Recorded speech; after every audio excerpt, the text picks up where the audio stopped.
Paediatrics. അതിൽ ഒന്നാമത്തെ കാര്യം കോയിലിനെ ഉൾപ്പെടുത്തിയിട്ടുള്ളത് നോട്ട് സേഫ് എന്നുള്ള കാറ്റഗറിയിലാണ്. അതായത് കുഞ്ഞുറങ്ങുന്ന മുറിയിൽ ഉപയോഗിക്കാൻ പാടില്ല. രണ്ടാമത് സ്പ്രേക്ക് കൊടുത്ത സേഫ്റ്റി പ്രൊഫൈലും നോട്ട് സേഫ് ആണ്, കുഞ്ഞുറങ്ങുന്ന മുറിയിൽ ഉപയോഗിക്കാൻ പാടില്ല.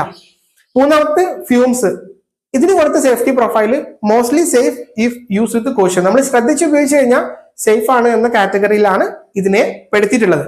പക്ഷെ എന്താണ് അല്ലെങ്കിൽ എപ്പോഴാണ് ഇത് ഉപയോഗിക്കേണ്ടത് അവർ പറയുന്നുണ്ട്. ഇപ്പൊ ഉദാഹരണത്തിന് ഒരു കുഞ്ഞു കിടന്ന് ഉറങ്ങുന്ന മുറിയിൽ ഓൾറെഡി കുറെ കൊതുക് കയറി എന്ന് വിചാരിക്കുക. ആ സന്ദർഭത്തിൽ നമ്മൾ ആ കൊതുകിനെ ഒന്ന് കൺട്രോൾ ചെയ്യാൻ വേണ്ടി കുഞ്ഞിനെ മറ്റൊരു മുറിയിലോട്ട് മാറ്റി ഈ ഫ്യൂംസ് കത്തിച്ചു വെച്ച് കൊതുക് കൺട്രോൾ ആയതിനു ശേഷം വിൻഡോസും ഡോർ എല്ലാം ക്ലോസ് ചെയ്തിട്ട് കുഞ്ഞിനെ ആ മുറി കൊണ്ട് കൊടുത്താം. കുഞ്ഞ് ഉറങ്ങുന്ന സമയത്ത് ഇത് കണ്ടിന്യൂസ് ആയി ഓൺ ചെയ്ത് വെക്കാതിരിക്കാനാണ് അഡ്വൈസ് ചെയ്യുന്നത്. നാലാമത്തത് നമ്മൾ നെറ്റ്. ഇതാണ് ഒരു കുഞ്ഞു ഉറങ്ങുന്ന റൂമിലെ ഏറ്റവും സേഫസ്റ്റ്. അപ്പൊ ഇങ്ങനെയാണ് നിങ്ങൾ ഒരു കൊതുക് കൺട്രോൾ ഒരു കുഞ്ഞു ഉറങ്ങുന്ന മുറിയിൽ അഡാപ്റ്റ് ചെയ്യേണ്ട മെത്തേഡ്സ്.